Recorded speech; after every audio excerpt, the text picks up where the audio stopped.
Good morning, everyone. We're excited to have you, and we'll be getting started in a few minutes. I wanted to let you know you're in the right place, and we're excited to kick off the event this year. So stay with us. We'll start in about 7 minutes. Thanks.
Good morning, everyone. I'm excited to have you here. This is the kickoff for the 2021 AGIC Education and Training Symposium. Thank you for joining us. I am excited to welcome our AGIC chair. She's going to get us started this morning. Shea, do you want to start us off? Good morning, everyone. Let me get my slideshow going and share my screen.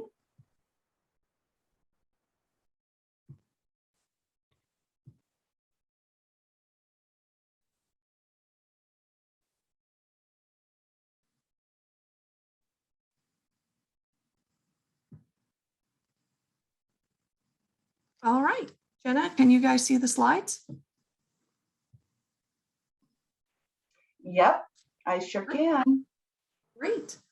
All right, it is my great pleasure to welcome everyone to the AGIC Education and Training Symposium. As Jenna said, I'm Shea Lemar. I'm the AGIC chair this year, so I get the honor and pleasure of doing the welcome address. So, again, I am so glad everyone was able to take the time out of their very busy schedules to join us. I know everyone has a lot going on, so it's fantastic to have you here with us. I love this conference. I love how it brings people together throughout the state, and with our use of virtual, we can bring more people in around the country, and we are all using geospatial technology to make a difference in the world. I love to use this conference to reconnect with each other and learn what everyone is doing so that we can all build upon it. I know I'm especially looking for a focus on projects and the people that inspire me to keep doing things better. And I love to learn about the new technologies and strategies that allow us to follow those passions. We are going to start with some announcements. So this is our first year using the new interface. Hopefully all of you have it down and or at least are getting used to it. I have to say, I've been playing with it yesterday and I think it's fairly intuitive, but we do have a help desk. It's located on the exhibitor page. So if you have any questions, you can go to that. You can also use the chat and Q&A in this particular presentation. Someone can jump on and help you as well. Please, there's an option on your attendee hub to make yourself visible, and that will allow you to communicate with others, to chat with them and link up within the site. There are a lot of options in the site, and I think it's really valuable. We have a ton of amazing presentations. We wanted to make sure you knew about the group activities. So we'll have the keynote until 10:30, and then right after the keynote, please be sure to visit the exhibitor and sponsor gallery. At noon, we'll have the networking lunch where you can do a meet and greet with each other. And at 2:30, one of my favorite things, chair yoga. Keep in mind that all of these sessions are being recorded and they'll be available within a couple hours of their live presentation, so that I know there are many times I can't make all the presentations I want to see because they're concurrent. So you can be sure I'll be watching the recordings. Please be sure to complete the feedback surveys for the sessions. That is incredibly helpful to us to know what is going really well for you guys and what we can improve for next year. All right, the new interface has gaming is taking over the world, people. There's the AGIC engagement game. You will get points for visiting sponsors, joining sessions, commenting, giving feedback, so many things. You can check out your rank on the leaderboard. It started just now. It will end Thursday at 4:30, and the top three at the end, the top three on the leaderboard will get prizes. I think I heard something about gift cards.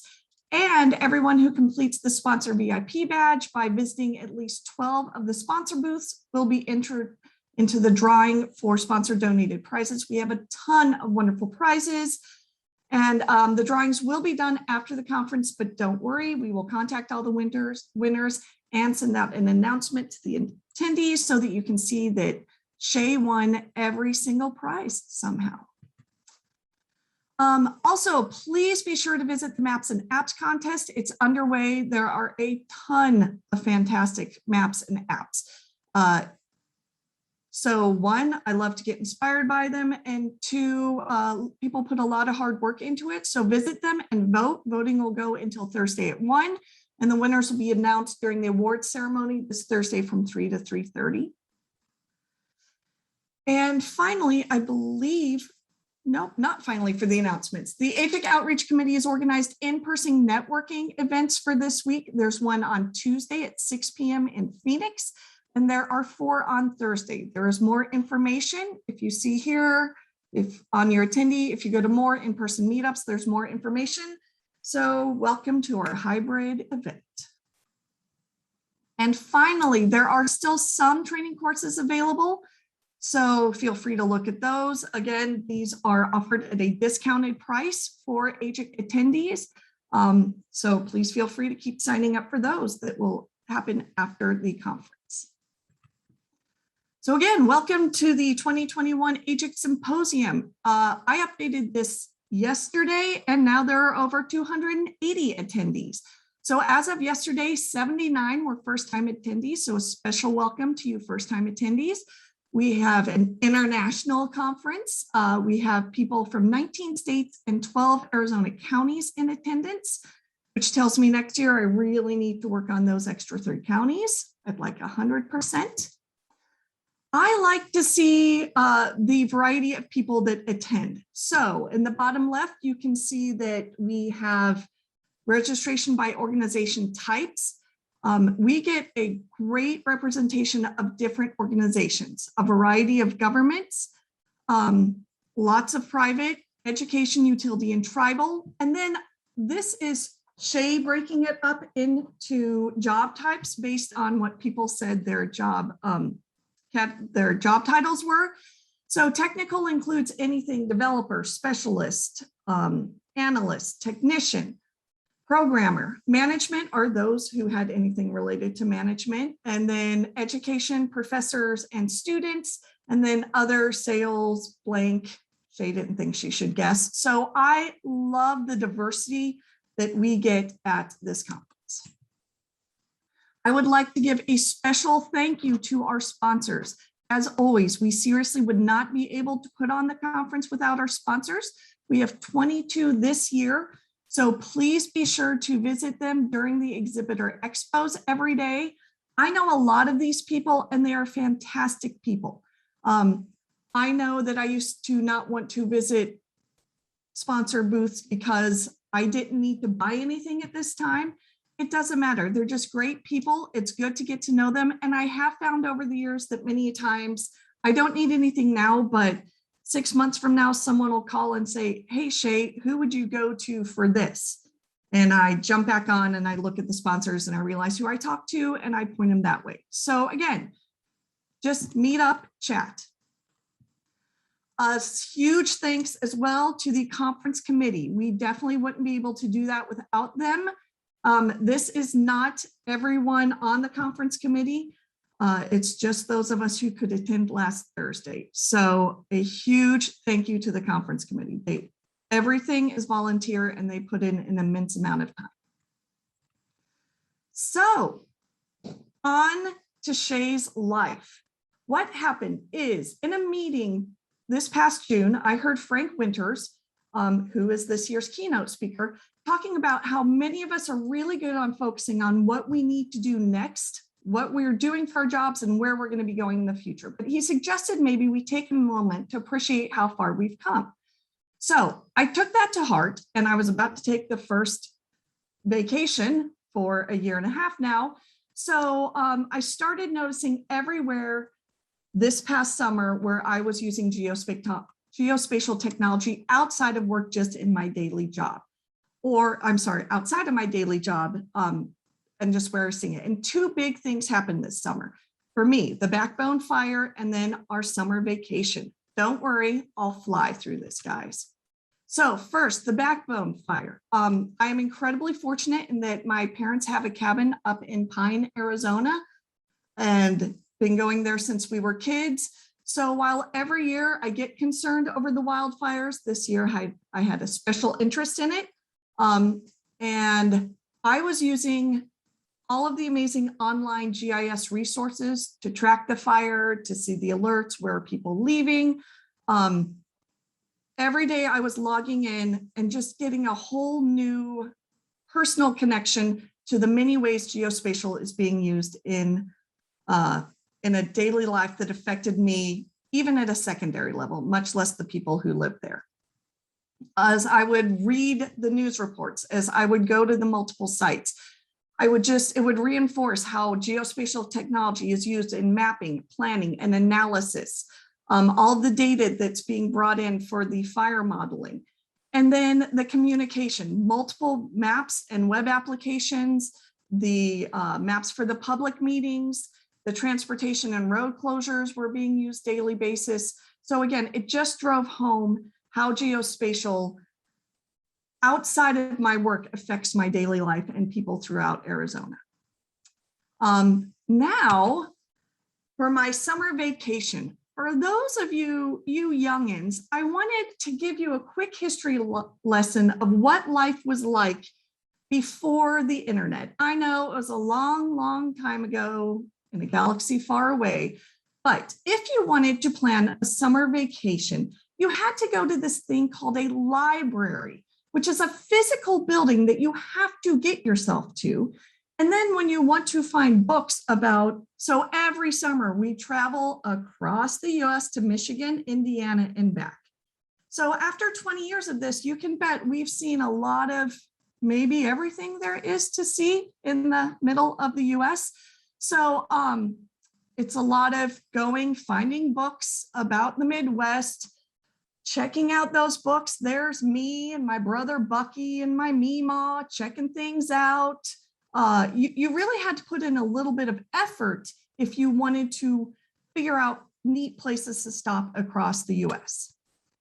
Now, although as my husband reminded me, I still go to the library because I love libraries, but I do save a lot of time by jumping on any variety of internet sites where you can put in a map, you can show where you're going, and you can see these amazing places you can stop. And in case you're thinking, Shea just made this up.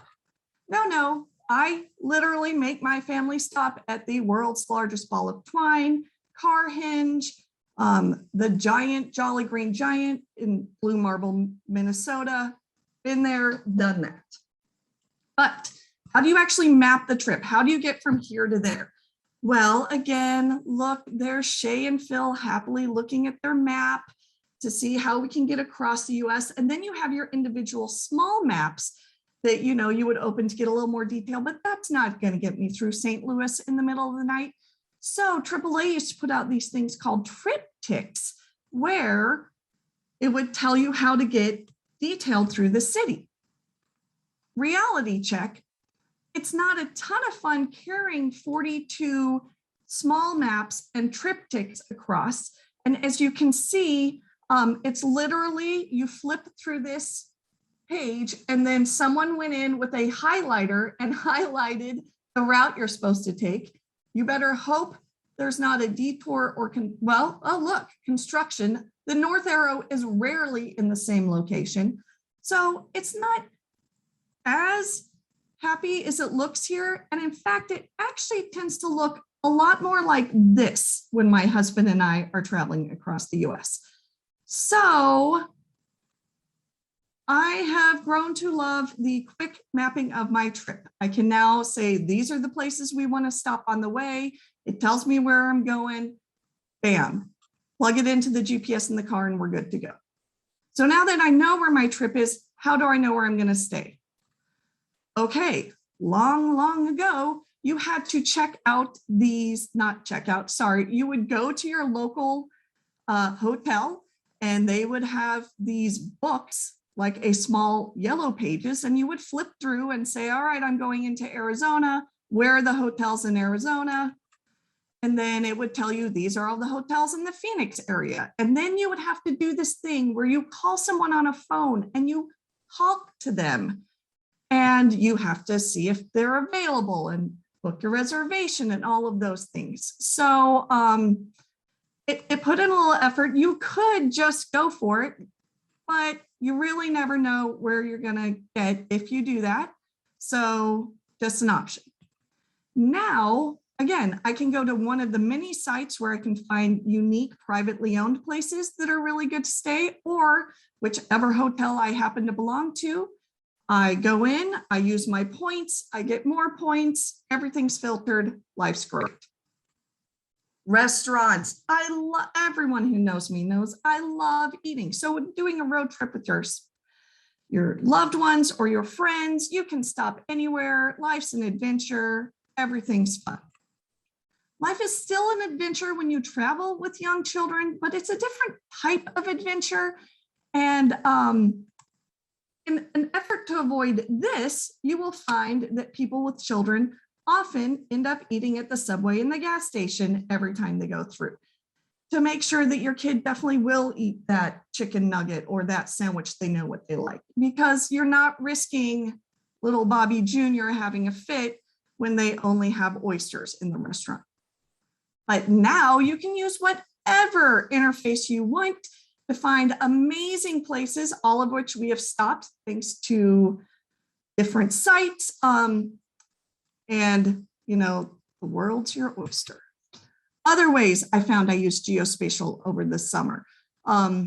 So biking routes for the family, more intense biking routes for my husband who's insane and bikes more. He hunts. So imagine when he was showing me the website about the different places he could hunt, it wasn't the most fascinating until I saw the Arizona state land grid and recognized that. And then he got a lecture on the land grid, lucky him. So when we were in Rhinelander having dinner and my children and niece and I got bored, we went off, found the app on finding the hodags in Rhinelander and could walk around and go to the hodags.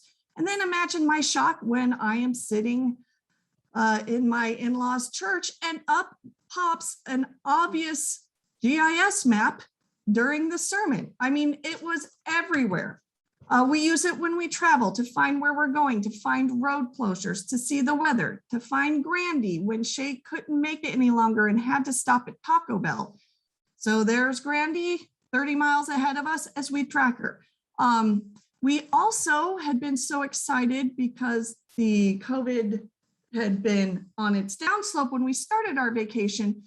But then when it was time to drive back, guess where our hotel was? Right there in Joplin, Missouri, the current outbreak of Delta at the time.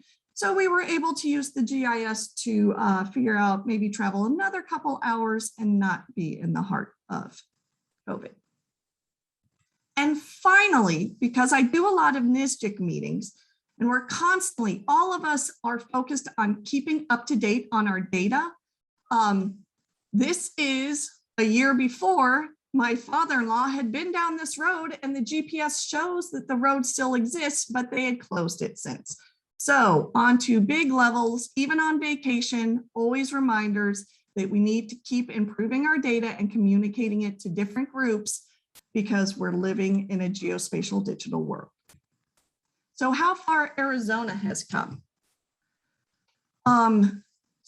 Arizona is just doing amazing things with GIS. This year, there were 5 Esri Special Achievement and GIS Award winners from Arizona at the 2021 Esri User Conference, the city of Tucson for the development of the Poverty and Urban Stress Hub, Maricopa County for establishing and expanding their enterprise GIS program, Green Valley Water for improvements to their workflow and record keeping process, Yavapai County Flood Control District Stormwater for improvements made to their field inspection process, and Arizona for AZGEO.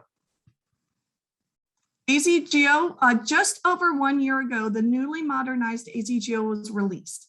It enables people to explore and access authoritative data for the state of Arizona, and you don't need a login to do that.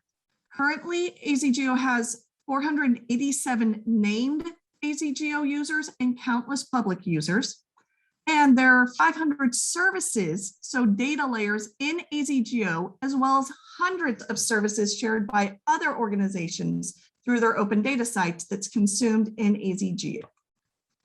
It also utilizes groups to organize users. It helps increase security and make it easier for data contributors to control access to their data and applications.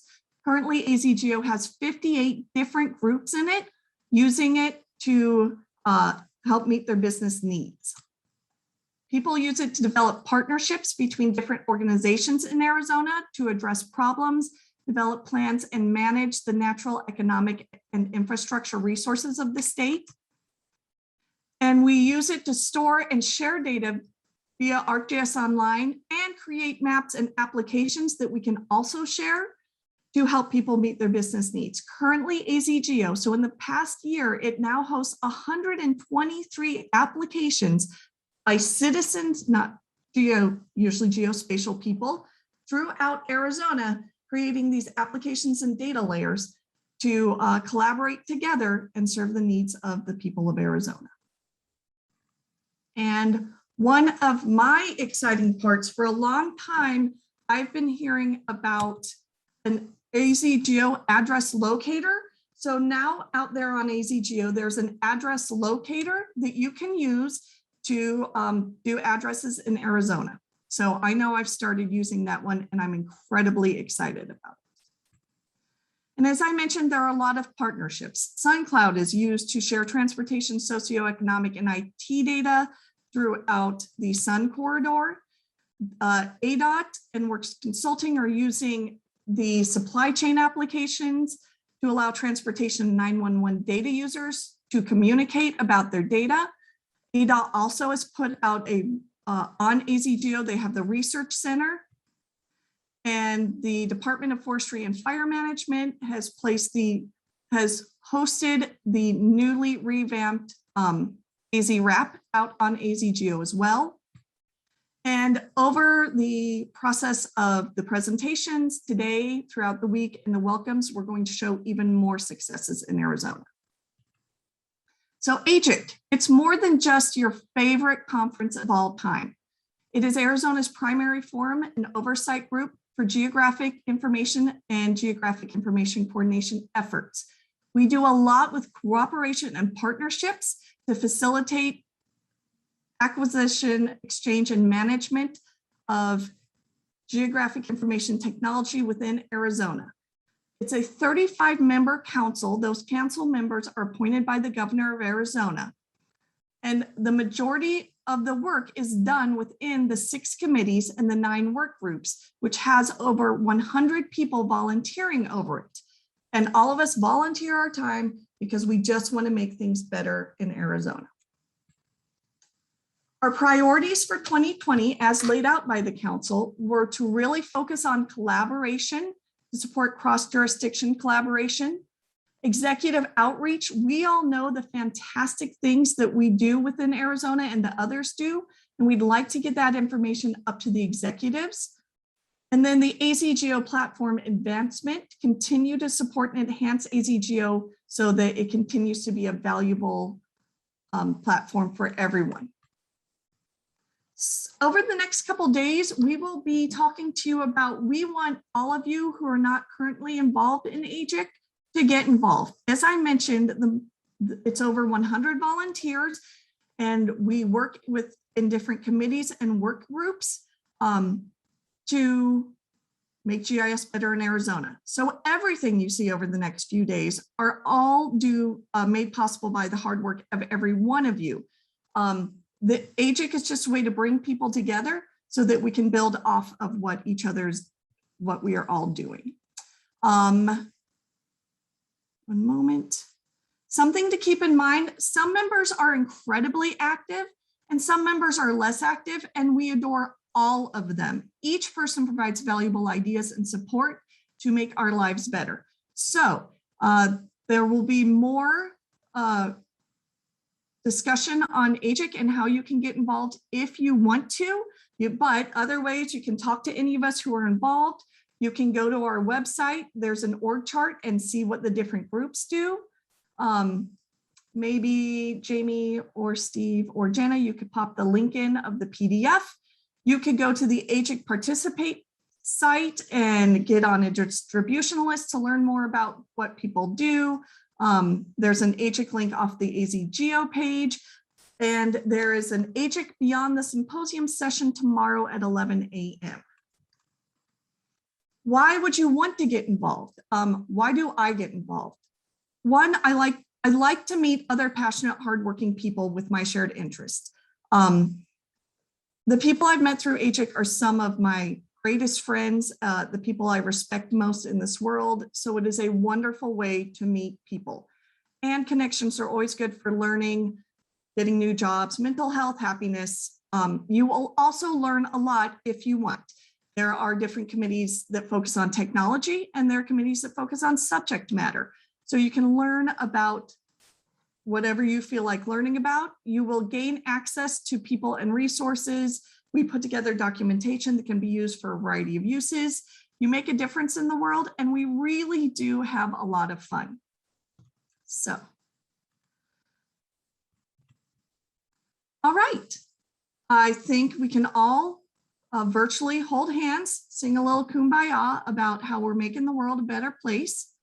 And now I'm going to introduce our keynote. Jenna, were there any things that we need to discuss before I introduce the keynote? Anything that popped up in the chat? No, I think you're good to go, Shea. Great. All right. So speaking of people who make a difference in the world, it is my extreme pleasure to introduce our keynote speaker, Frank Winters. Frank is the GIO of the state of New York and is also the past president of the National State Geographic Information Council. It's like AGIC, but for the nation. I first heard Frank speak at my first NSGIC meeting a year and a half ago, and I've been a big fan ever since.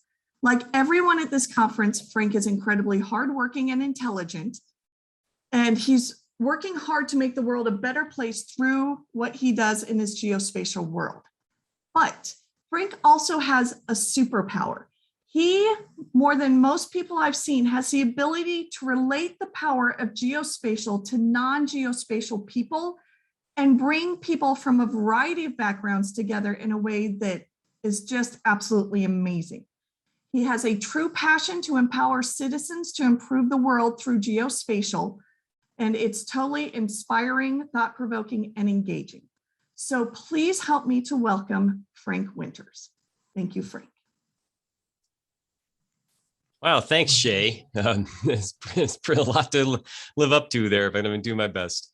You might want to just turn on the presenter-only view.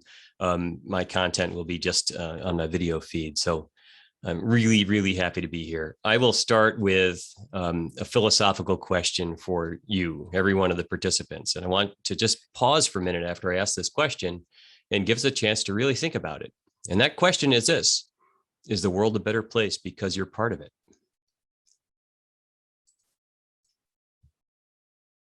All right, do you have an answer in your head? I have an answer for everyone on this call, in this presentation, in this audience, and that is an unequivocal yes. We are here together at a conference to confer with one another, and everything we're thinking about has something to do with something that happens on the surface of the earth. So by default, everyone is making the world a better place. Now, here's the challenge. You know, that's a neat thing to know, but what do we do today? What do we do this week? What do we do this month? What do we do this year to maximize the extent to which that is true? That's what I think this is about right here. We're going to maximize the extent to which the world becomes a better place because we're part of it. And that's pretty broad. So like Shea said, I'm Frank Winters, GIO for New York, past president of NSGIC, and I'm speaking to you really on behalf of NSGIC. That's a nice place for me to be. So I mentioned in my abstract that it's all about you, and that really is the case. I've already drawn a bunch of value from participating in this, just in the prep work and in the meetings we've had, talking about the Arizona GIS community, talking about the things you're trying to overcome, the impact you're trying to have. And it's really one of the silver linings of the pandemic is that I get to be here with you, and I've had access to meetings and groups because they were virtual that I wouldn't have as convenient access to if I had to travel. So I'd love to be with you in person. It would be wonderful. Maybe we can do that sometime, but I'm really, really pleased to be here with you today. So when I say it's all about you, I've already drawn some of the value. I'm going to draw some more value for myself, but really, what is it that you'd like to talk about? What can I help you with? What might we'd be able to discuss throughout this in the next hour and 2 minutes. Thanks for the extra time, Shea. I'm sure we'll make good use of it. So go ahead and put that stuff in the chat. Jenna is taking care of the chat, and let's load it right up, and she'll summarize some of those themes. I think that some of the things we might want to talk about that Shea just teed up for us will be shown in the outline that I've pulled together. But let's have you drive the bus a little bit here. So the outline that I have in mind is to think about the ethos of our geo environment. So GIS ethics and geospatial ethics, really focusing on scaling our impact, focus on our community and your role in that community, scaling the impact as it comes to the roles and the structures we put in place, but also to the policies and the practices around our data. We'll talk about scaling that impact as we look at public-private partnerships and the role of the private sector that is just booming right now. I'll tell you a couple stories, and we're going to do that in a way that helps you kind of unpack the process of storytelling, and then you'll have some practice on a little bit of storytelling. And don't worry, you don't have to turn your mics and cameras on, but this little exercise we'll go through. We'll give you some examples on how these things are working and are going to improve as we move forward with pandemic GIS readiness. Maybe a few words of wisdom. I always have my sound bites I try to throw together. And I'm going to pause for questions and comments along the way, and hopefully just load up the chat with everything you want. So with that, Jenna, is there anything in the chat to start with? Not so far, Frank, but thanks for checking. I think everybody's getting ready to go. All right, get those fingers limbered up. Here we go. Chat away.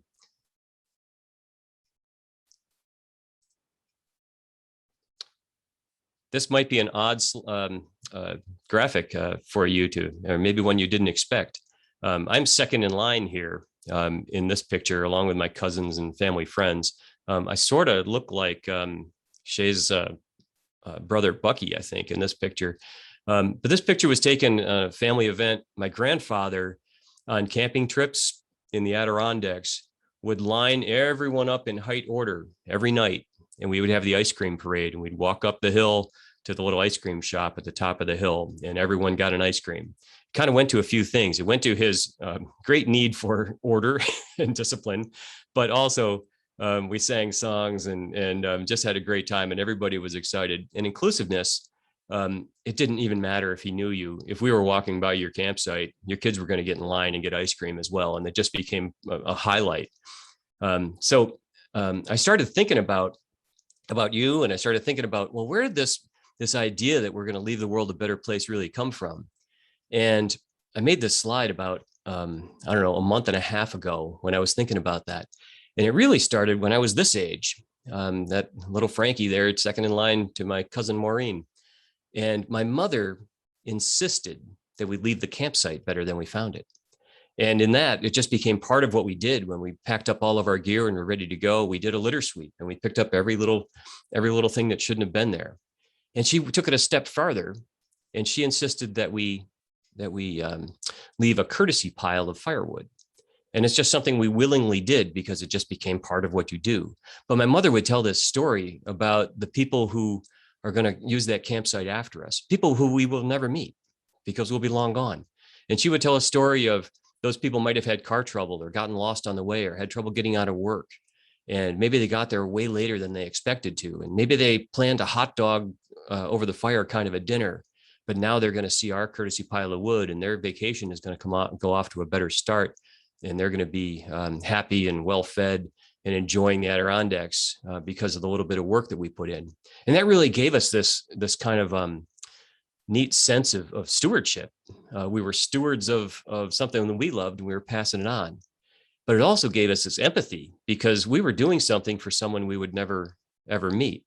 But through my mom's story, we felt how they felt, because we know what it felt like to get to a campsite hungry and cranky and have to set up and wait for dinner. And mom's story hit home with us. Well, little did I know when I made this slide that my mother would have passed away 18 days ago. And in her obituary, my sister, who's a fantastic writer, wrote my mom's mantra of leaving the world a better place. And here, I'm really happy to be sharing this story with you because this is an opportunity for me to continue to scale my mother's impact on the world as well. So hope you recognize and embrace the fact that this is pretty meaningful to me, that the picture, the little circle on the upper left, is my mom there at the family campsite, enjoying times that I cherish some memories of. So let's go for a second from stewardship to leadership. And which one is more important? I would hazard a guess that both are necessary, but if stewardship is the part that scales. So you don't need to have your name on the agenda or have a spot at the podium or have the position. You don't have to be Jenna in order to be stewards of the combined mission that we have, right? That combined mission to use spatial data to solve problems in Arizona, in our nation, and in the world, right? Stewardship, by connecting with this group, no matter what your role is, you can be stewards of your piece and spokespeople for the combined ecosystem that we pull together. I want to mention also that what we kind of get our minds around now is this ethic or an ethos around geospatial. So we'll talk about that in just a second here. You might wonder why I'm sharing a picture of a piton. A piton was a device that was used up until, the 70s. Rock climbers would pound a piton into a crack and they'd clip into that, and that would be their protection.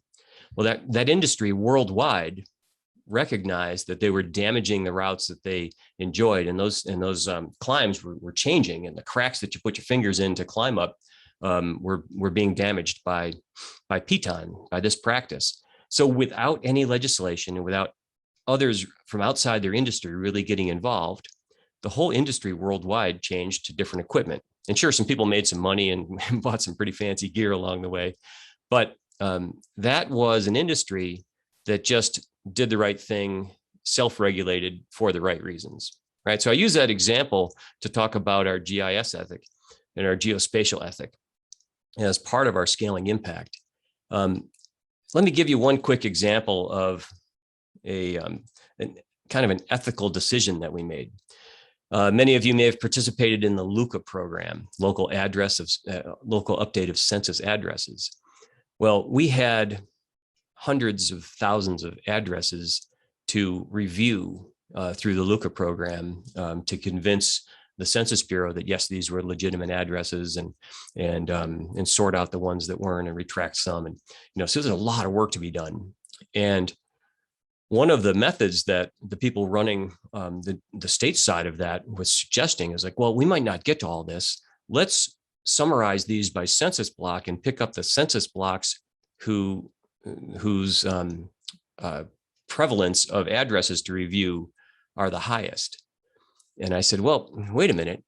What we're going to do then is we're only going to evaluate potentially the most densely populated census blocks. So that is a bias, and shouldn't a person who lives in a very rural part of the state, shouldn't they deserve just as much attention as someone who lives in an urban part of the state? So how do we structure this in a way that we work through, at least randomly, if not working through all the addresses to consider? So I only mentioned that it was a good idea for efficiency, but a bad idea for a spatial bias in the work that we would have done, that would have only maybe advantaged people in a particular geographic area.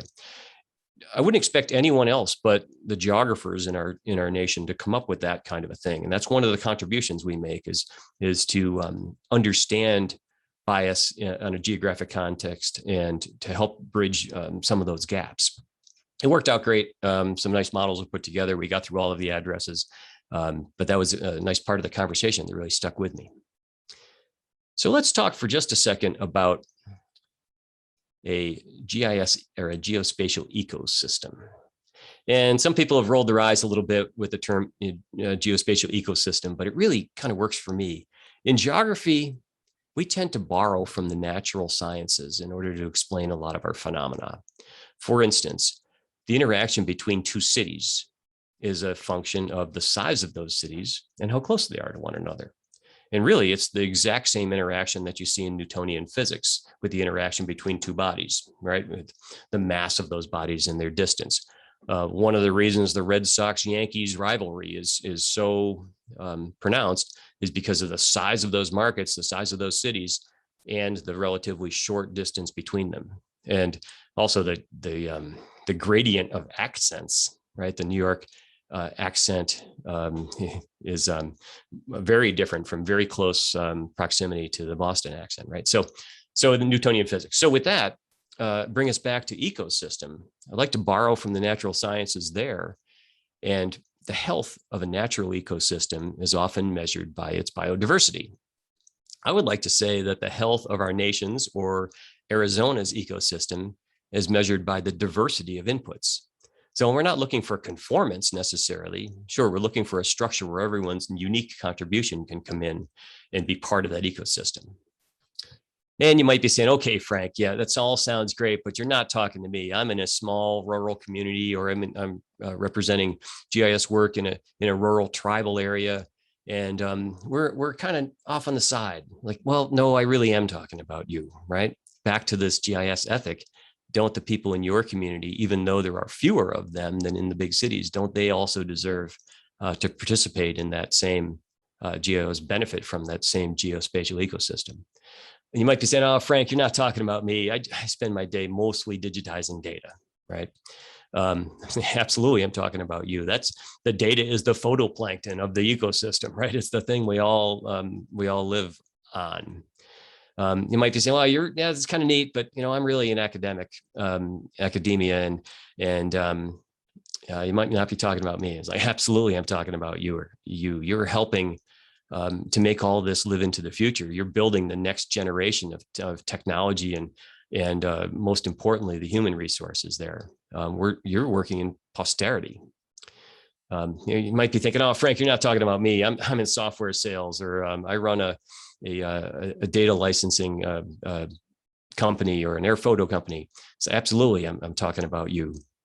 Your role in the ecosystem, I see, is giving us the tools and the data that we need when the private sector is the best source for those, and to do that at a reasonable price so we can participate, and also to make a profit so you're around so we can rely on you in the future, right? So that's that balancing act in that ecosystem. So a lot of the things that we look at in a balanced ecosystem in the natural world still apply.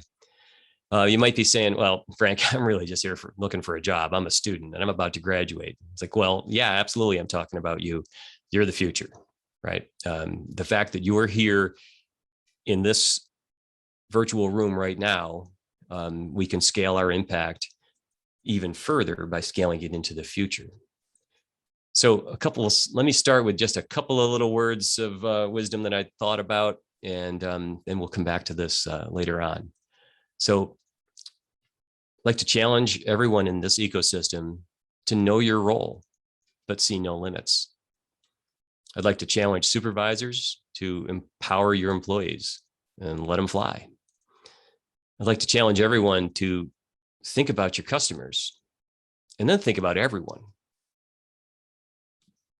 I'd like to challenge everyone to figure out what your customers are thinking, but then try to feel what they're feeling.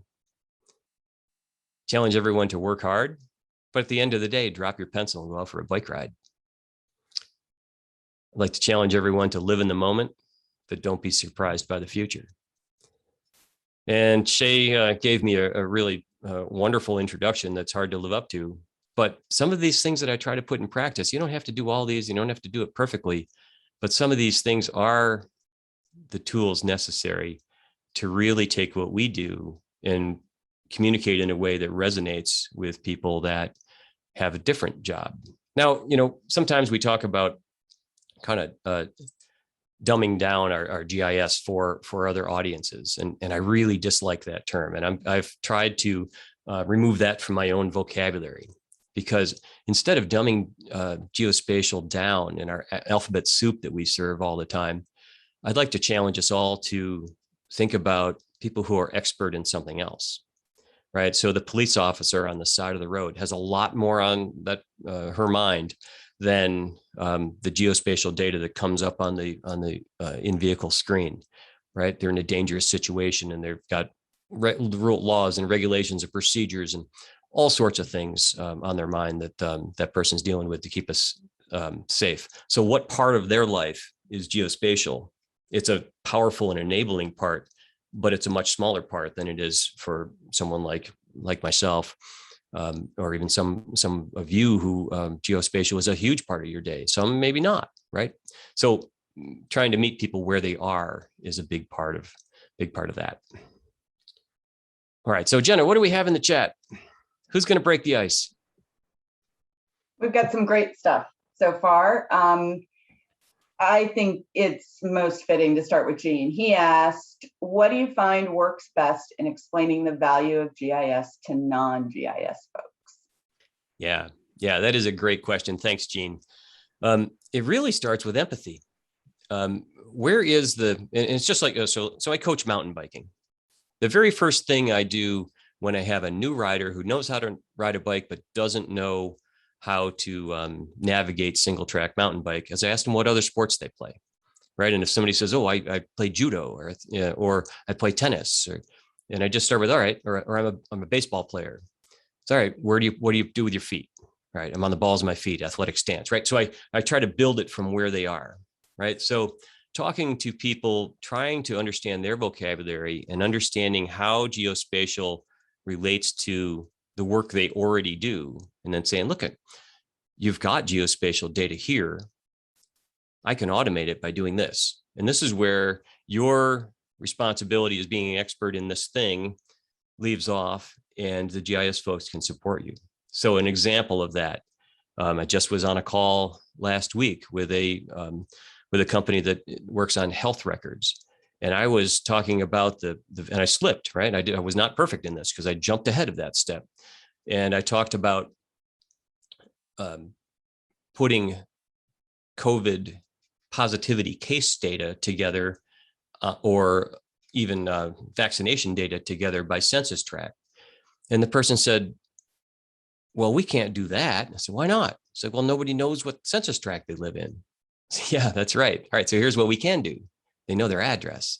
Once they have an address, we can geocode that address. That means, and we use the term, but explain it, that means we get a coordinate. We get an XY for every one of those addresses. Now I use my geography, my shape of the census tract, and I use that like a cookie cutter, and I collect up all those addresses and I give you a count. Now you've got data by census tract because you've used it, so we start with meeting people where they are. And it's unreasonable to think that our language is understandable to others. We have to be an interpreter. Great question, Gene. Thanks for starting us off. Frank, we have another one that's also really good. So Jeff Young asked, what do you consider the next big thing in geospatial globally? Yeah, awesome. So Jeff, that's a great question. And that's going to be a different thing to different people. But to me, the next big thing is actually kind of frightening and daunting until I look at it, and I'll tell you why I'm not so frightened and daunted by it. But I think there's a huge thread of geospatial data that needs to be organized through the whole climate change industry, right? There are people doing radically different things all under the banner of climate change. And I've used the analogy that solving climate change is a little bit like curing cancer. There's different people touching different parts of it. There are people out on the front line who are cutting out the tumor or applying chemotherapy. They're kind of like the people that are putting out sandbags or pumping out basements after the last flood, right? There's people all the way on the other side who are developing the next sunscreen, right? Or having a program where they're trying to convince people maybe they shouldn't smoke. Well, those are kind of like the people that are working on the causes and looking at carbon emissions and those sort of things, right? So where is our thread that goes through all that, where spatial data can play the right role in that? And we don't have to be climate change scientists. We just have to work with them to enable the data that they have. So that's one of the many examples, but that's one that resonates with me. And it's huge, right? It's global. But then I look out at a group like this and I'm pretending that I'm seeing you all. And then I look at groups like this across our nation, and happened to have the wonderful seat of seeing that from all of last year as a NSGIC president, and then connect with groups across the world in Open Geospatial Consortium. And it's a force of nature, right? The number of people willing to raise their hand and plug in, we just have to create the structure around that. So the point of the spear is for us to organize ourselves in a way that we can all work from and use and understand each other's work for something like climate change. But that same thing applies to pandemic and emergency response and economic development and all those things. But I think if we solve the hardest one first, a lot of the rest of it will come together. What structure do we put together so we all can use each other's work? Great question, Jeff. Thank you. Awesome. Frank, it looks like they're chatting among themselves, which is fabulous. Why don't you keep going? All right. So let's talk about that organization structure for a minute. If you're an individual contributor, like I was early in my geospatial career, I thought of myself as a force of one. And for me to scale the positive impact I had on the world, I just had to do my best. And I wasn't talking about doing my best, working nights and weekends. At the end of the day, I drop my pencil and I go have some other impact on the world. Maybe I'm taking care of myself by doing something I enjoy. Maybe I'm taking care of my family. Maybe I'm taking care of my scout troop or doing something in my church or just goofing off part of the time so you can recharge, right? But a force of one, I would challenge that there really is no such thing. So maybe you've doing your thing and you're working alone, but are you the only one using that? Right. So the force of one already is connected to something larger. Right. And maybe you're now leading a team and you're more likely to be leading a team in the future if you are thinking about the scaling impact. Right. So you're leading a team and now the value that you put together to empower those people in the team, you give them some advice, sure, but you also create a safe space for them to all collaborate and communicate and just let it rip. And then maybe you, at the end of the day, you're sharing your geospatial knowledge. Like I just had a scout trip this weekend and we took a hike and we got to a stone wall and I said, hey, check the map. You recognize a feature we might be on? This is an area where land ownership changed at one point 100 years ago, even though we're in the woods, right? And we talked about where the sun goes across the southern sky. And so sharing that geospatial knowledge in ways that are impacting people that entirely different than professionals in our space. So here's another organizational structure. You're part of an organization right now just by being here with AGIC. So you're already part of a structure of people that are working together.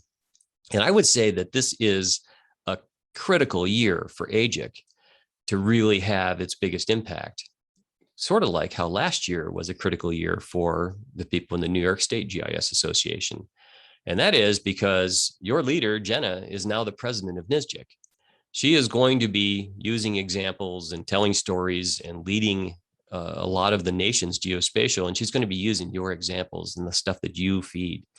So many of the things that I took to NSGIC and then on to OGC for worldwide standard type stuff were examples that came from our county governments and the people that just got on the phone and said, hey, I've got this thing going on. And those things kind of got in my head and I tell those stories.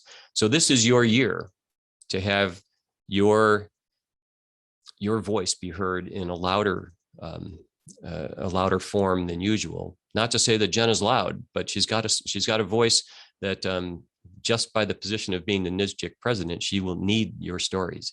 Now that will go on afterward and you'll be part of that community, but this is kind of an interesting year for you in that org.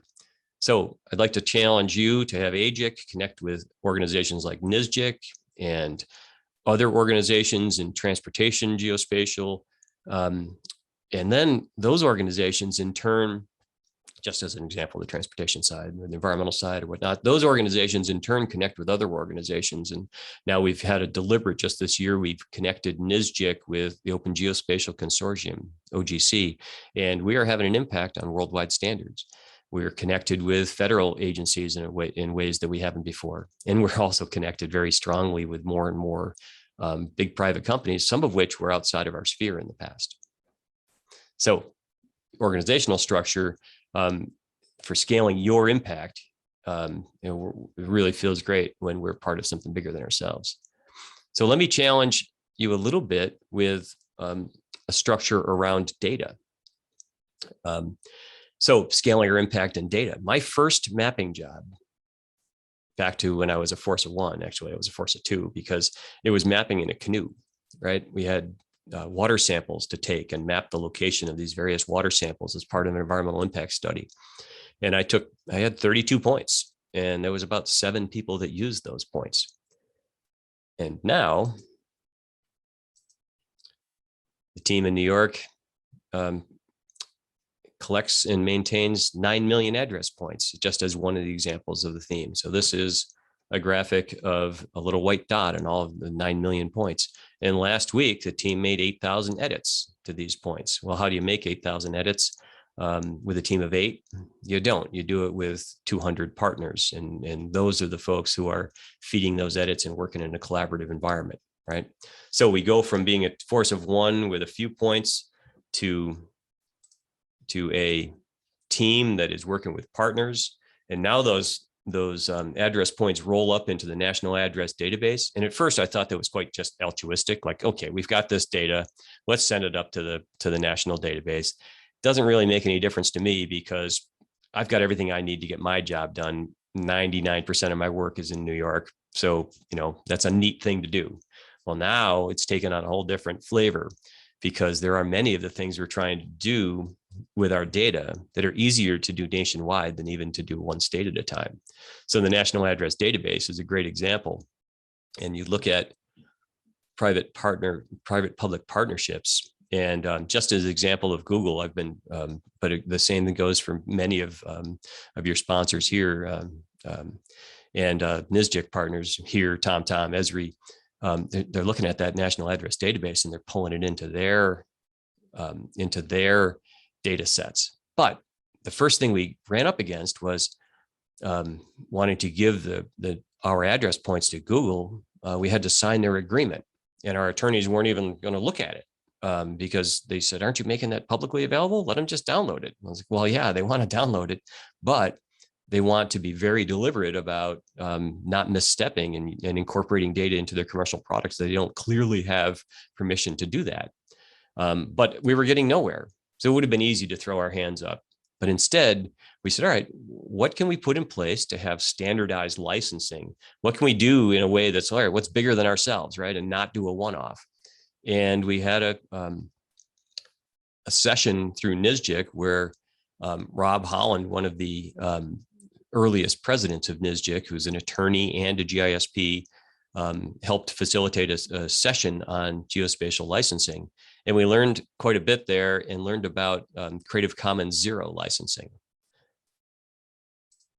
So we didn't just throw your hand, don't just throw your hands up, like connect with the people you have access to. I didn't realize I had access there, but a couple phone calls and we had him, right? So now New York has published data around Creative Commons Zero licensing, which really relinquishes our copyright, but still keeps some limits on liability. And we don't even ask for credit with Creative Commons Zero.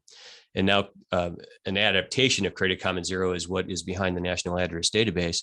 So Google was able to take the New York data and the rest of the state's data, and just in New York, found over 1 million addresses in New York that were upticks to the quality of their data set, addresses that they were able to add.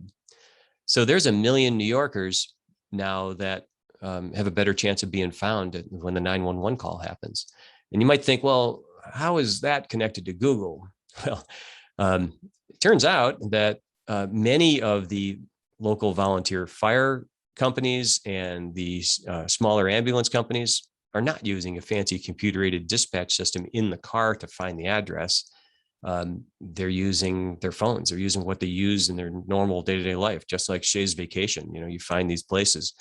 And so every address has become a matter of safety and a matter of public record, because for us to share with companies to make this data public is the only way to really get it out in the scaling that we need to really have the impact we have. So we challenge that the existence of an address is a matter of public record. So hopefully that's a good little example of how we go from a force of one to work in a team, to work in a community, to being part of a national data set that then has the appeal to these big players like Google or Amazon, here, TomTom, you name it, right? Any of the players that you want to see using that data.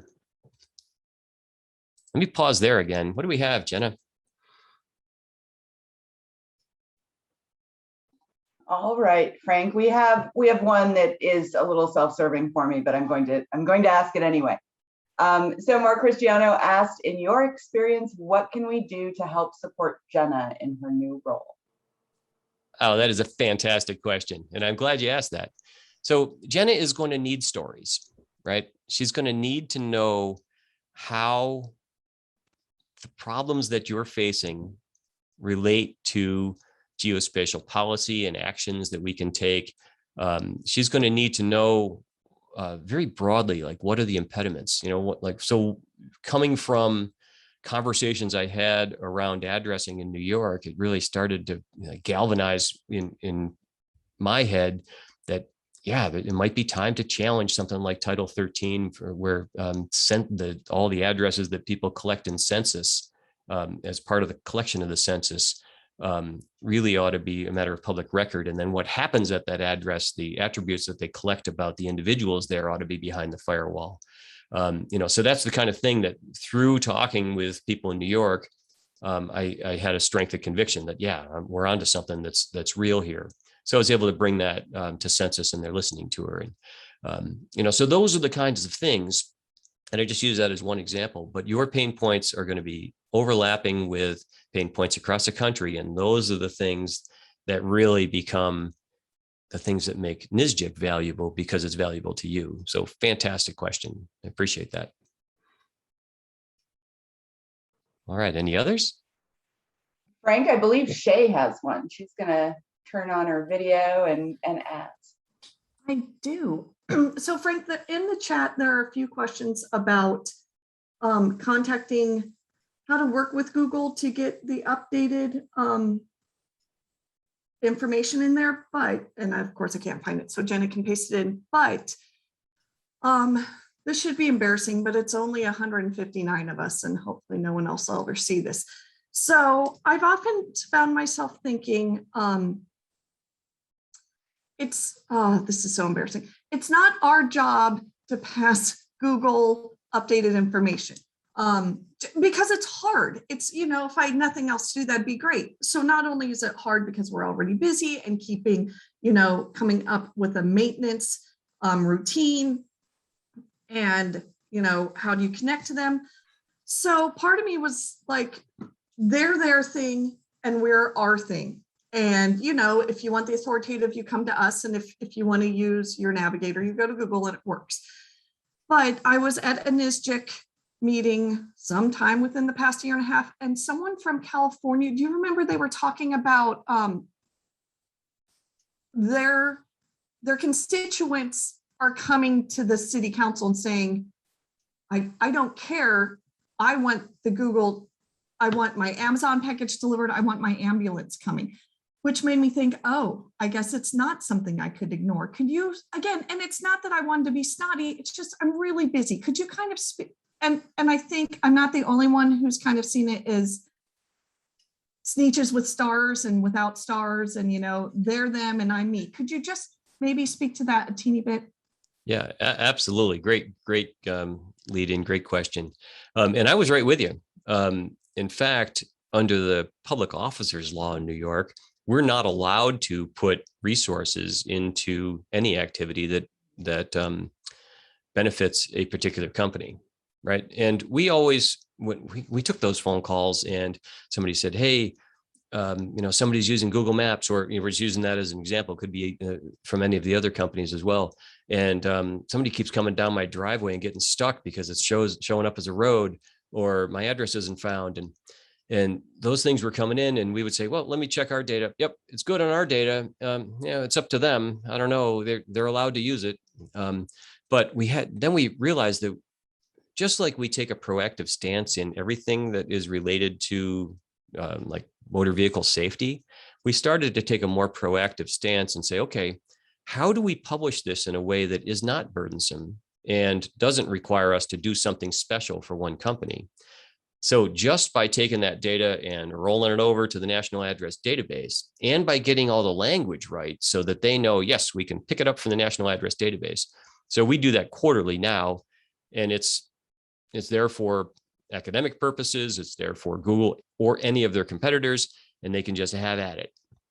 And that's the thing that really got us past that. So we took a proactive step, but in doing so, really reduced the amount of individual effort it would take to do something different for each of the companies that we want to see this. We're doing the same thing right now with other safety related data, for instance, bridge clearances. We're not going to go in to each of these companies' portal and tell them, here's 20,000 bridges and half of them have some clearance that you need to evaluate, so that when a truck comes through the network and they're following inappropriately, usually a device that's not intended for a truck, they're smashing into bridges, right? So we're trying to put that out in a standard form across the country, part of the work zone data exchange specification, but going beyond work zones and allowing that same GeoJSON specification to convey the relationship between a bridge and one of the features it crosses.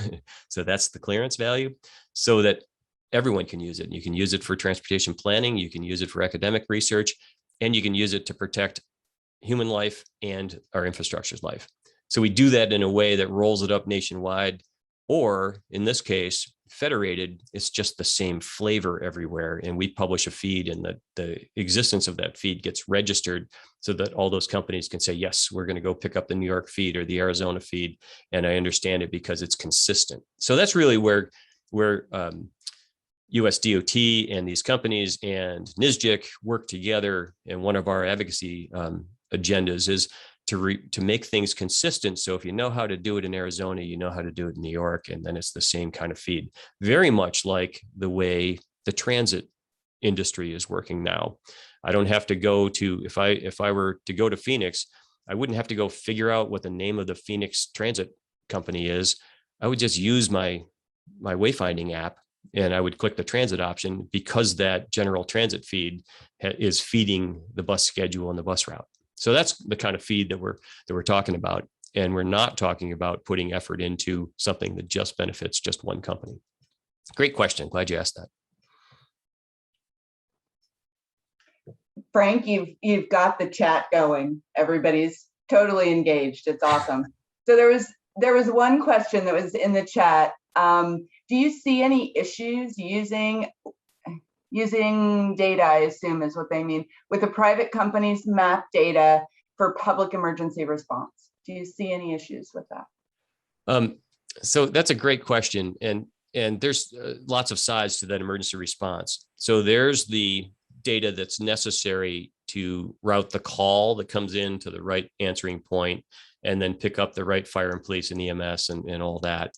And for those agencies, like a big state police organization, into their computer dispatch. So to the extent that we make all of that authoritative, and we're telling, and we're using our data that we maintain, that's the expectation that the people that are contributing that data to us have, that we're going to use the authoritative data wherever we can.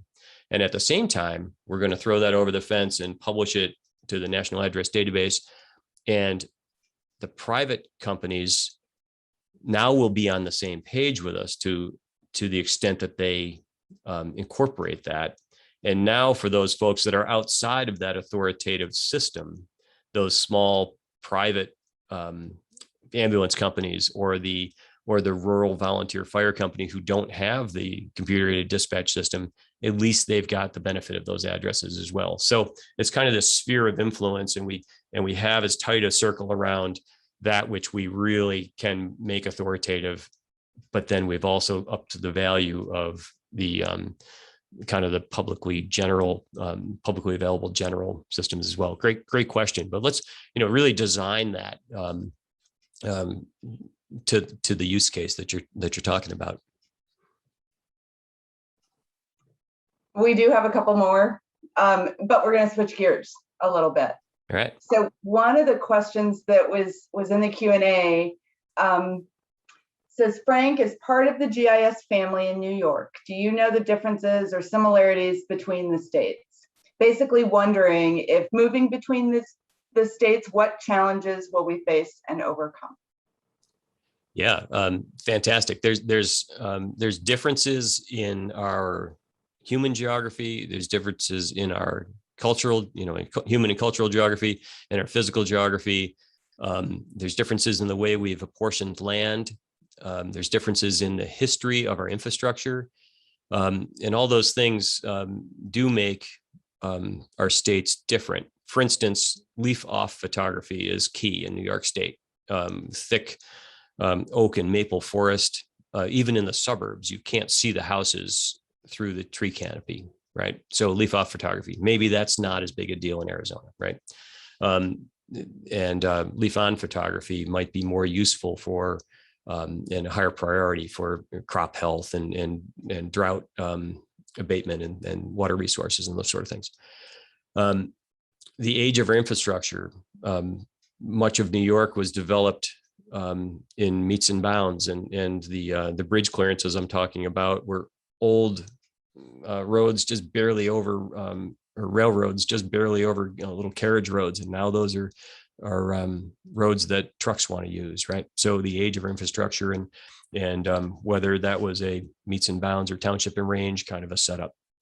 But a lot of the things that we're dealing with kind of at a higher level, how do we structure ourselves so that we can share each other's data? How do we understand each other's data? And then how do we make it all come together in a way that others can have one-stop shopping or figure it out once and use it many times? A lot of those general purposes are different.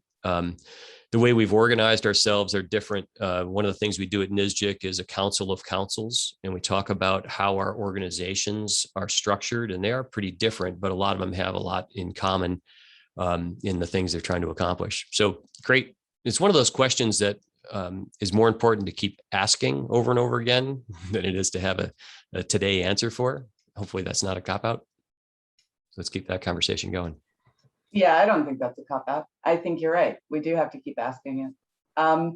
We have another question that says, Frank, in your experience, what are some best practices for developing a geospatial culture within an agency?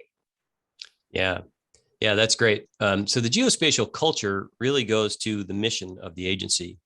I've had meetings where, in fact, I had a meeting with the commissioner of DOT years ago. And we gave him a demo of all this whiz-bang stuff we were doing on transportation issues. And he said, stop right there. How did you prioritize that stuff? How come you're showing me this and not something else, right? So what process did you go through? And so that's a great question. I'm glad you asked. I said, I was invited to a meeting where people were going to sit down and brainstorm all the things they could do with GIS and then prioritize them. And I told them, cancel the meeting, I'm not coming. And they looked at me kind of strange. And I said, instead, let's have a meeting to look at what you're responsible to get done. What is the mission of your agency? And now how does spatial data represent part of that workflow in the mission? And what should the taxpayer expect of us? Hopefully aligns with what they do expect of us. And when we start asking those questions, now people who are expert in another area and care deeply about protecting their structures or protecting the environment or children's health or whatever it is, we're talking about their mission in spatial data. I really hope no one really cares about GIS and spatial data. They ought to care about what we do with it, right? So talking in those terms, I think is the key. Some people think that the datum shift that's coming is neat, right? But do they really care? I think they care that we care about it, and then they can get on to their business, right? So that's a kind of the mindset, is talking about the things that are already resonating with the people who we're dealing with, and then that becomes a big part of our culture. Like, yeah, we can help with that, and we can help with that, and we can help with that, and it's fun, right? And that's another part of the culture. Is I'm enjoying myself today. I really be enjoying myself even more if we were together.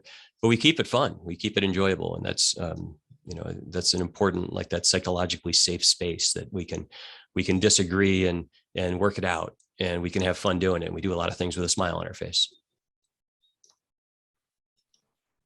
I love that. I think that's great. I think that everybody's kind of just engaged and doing great. So keep going. All right, we'll kick it up a notch here. So let me tell you a quick story. When I got approval to accept the nomination for president-elect of NSGIC, I went to my executives and made sure that was okay before I accepted that. And it went all the way up through the governor's office, and they said, "Yep, go ahead." Well, then our state CIO changed, and Governor Cuomo put in one of his buddies, and his mission was to fix our agency. They identified some serious flaws, and he came in really as kind of a tough guy, right? And he was an imposing character and intimidating.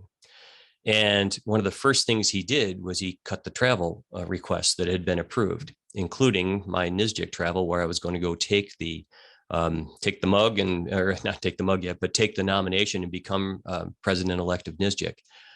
And I said, "Oh no, how could this happen without me not being there? I'm supposed to give a talk about what I see and kind of a stump speech." And I was like, "Oh my God, this is going to really be embarrassing to me personally. It's going to be embarrassing to the state. He's got to know." But his reputation was somebody that you didn't want to mess with. And I was kind of quaking in my boots. But, I got on the phone and I called his admin, as somebody that I've known for a long time.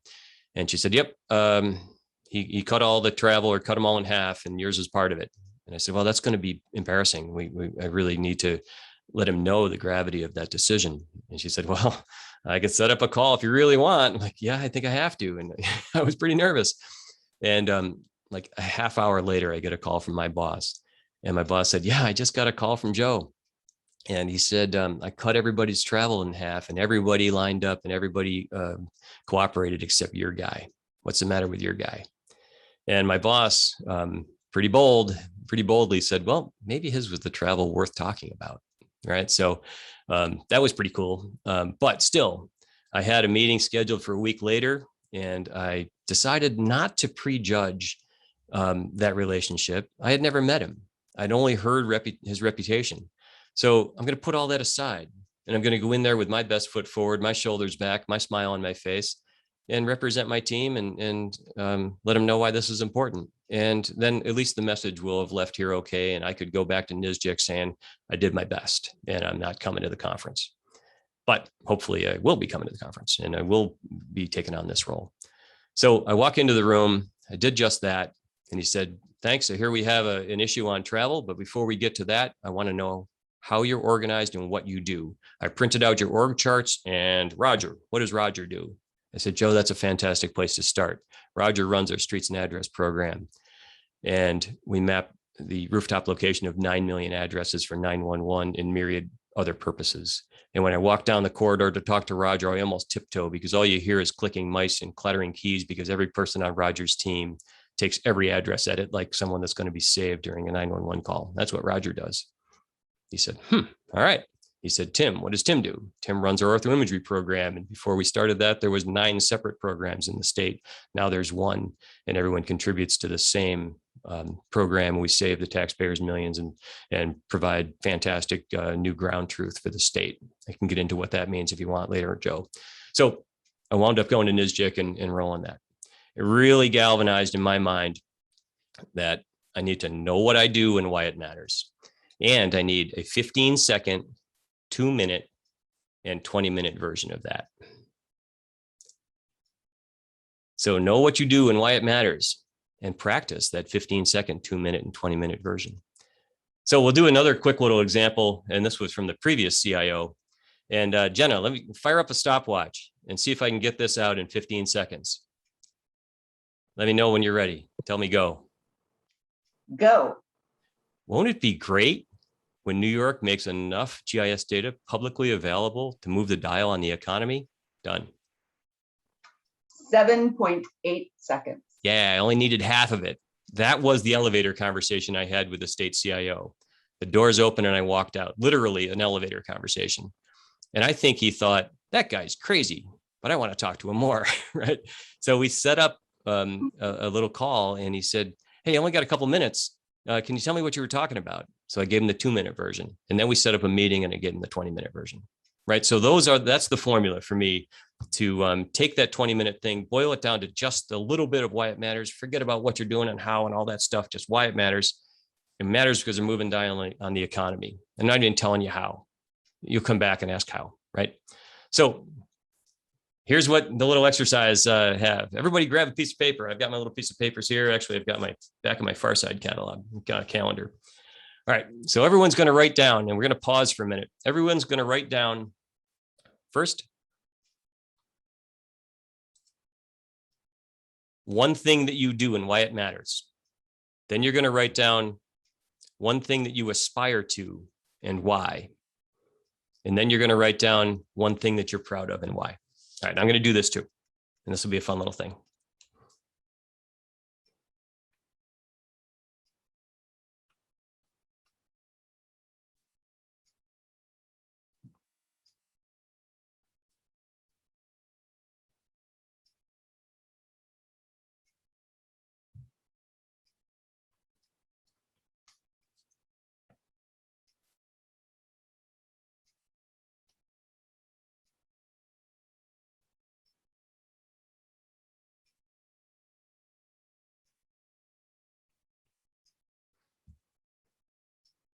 All right, while you're finishing up, I'm going to tell you how this is going to be useful. You have the attendee hub community. And what I'm going to ask you to do is sometime throughout the rest of this conference, don't do it now, you don't want to miss any of this great stuff. Sometime throughout the rest of the conference, find somebody whose name you don't know and ask them for something that's on this list.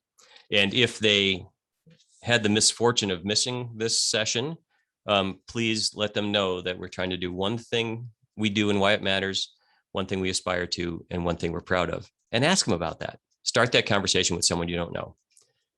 And when we go to the network lounges, maybe that would be a nice way to start some conversations. And certainly for those regional evening meetups, I have good news. There's free drinks involved. If you ask someone for something that was on this list and they don't have that with them and they don't have it at the ready, they owe you a drink. How's that? I did this at the New York State GIS conference back 2 years ago. But I did it in person. I handed out 3x5 cards, and it took 5 minutes to collect the group back up. And but then I told them about the free drinks part, and then I wrapped up that talk, and I had to head to jump on a plane and head to a NSGIC conference. Well, there was someone at the NSGIC conference whose coworker was at the New York conference, and at like midnight texted him, and I was standing right next to him. He's like, "Oh my God, Frank, I just got this text. People are out at a bar and they're getting their cards out. They're talking about what's on their cards. You lit the fuse and ran away." Right. So I'm not going to run away quite so much. I'm going to try to join you in a few of these things, but that is practice that we don't get enough of. Why you do and what you do and why it matters is the key to that. All right. So what else do we have in the chat going on? I think they're all busy. I think they're writing down. Yeah. It's important. Yeah, I think so too. Yeah, I think all they're right. all busy. That's great. All right. So let me roll into another little example here. You heard from Bill Johnson either last year or the year before as your keynote. And Bill had a really nice metaphor. We talked about building our nation's spatial data infrastructure like we're building a puzzle.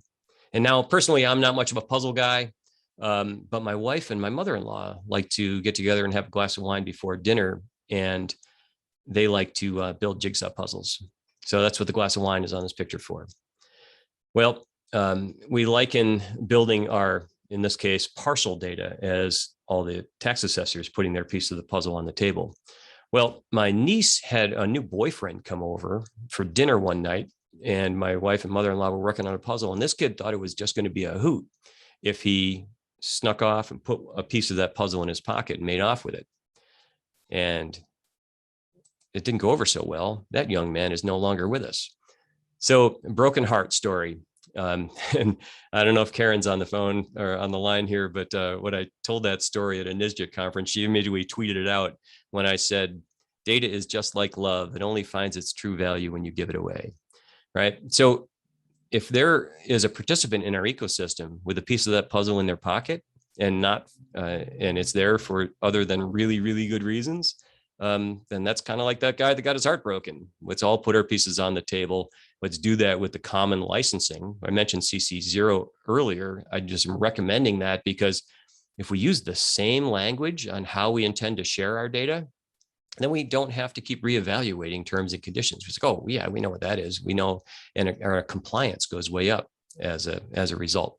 So parcel data has some great value. In this case, we evaluated all of the IP addresses for those who have downloaded parcel data over a period of time. I think this was in a year. And we found, the second to bottom tier here, that 854 private companies downloaded that data. One of those companies was Amazon, and this was for Rensselaer County. And 6 months later, Amazon put in permits to build a distribution center there. And 800 jobs were created and lots of tax revenue. Is that a coincidence that they downloaded our parcel data and started building in that area? Well, they did it again in another county that made parcel data publicly available. And I went to the real property tax directors and said, did you get a call from Amazon? Anybody? Nobody? Nobody? Oh, yeah, they just downloaded data and made their decision, right? So data was the driver. And there is a picture that Kate from my team took out of her windshield on her way to work. She lives in the town. She lives in Rensselaer County where this distribution center is going up. And she was really pleased that her data had something to do with job creation there. So if you want to really dive deep into that, just go on YouTube and search for Kate parcel data. And the top, or even you can probably just find that just by Googling that. And there'll be a 40-minute video of her story about the benefits of economic benefits of parcel data. Well, you might think that everyone loved the idea of jobs coming into this rural community. Well, I'm empathetic. Some of the residents didn't like the fact. They would have rather that this facility went in. They would have rather had farm fields there as they were in the past. Well, guess what? That neighborhood group that organized around that issue also downloaded the parcel data. And here is a little graphic that was to really hold the developers' feet to the fire, because there's a requirement that if there's blasting going on, all abutting properties or those within a mile need to be notified. So here, it wasn't just a deep pockets company that had access to the data because they could afford it. It was the neighborhood group as well. So it kind of a great example of democratizing that data. So that was really fun. So I have some more examples to run through, but I'm more interested in what might be in the chat now.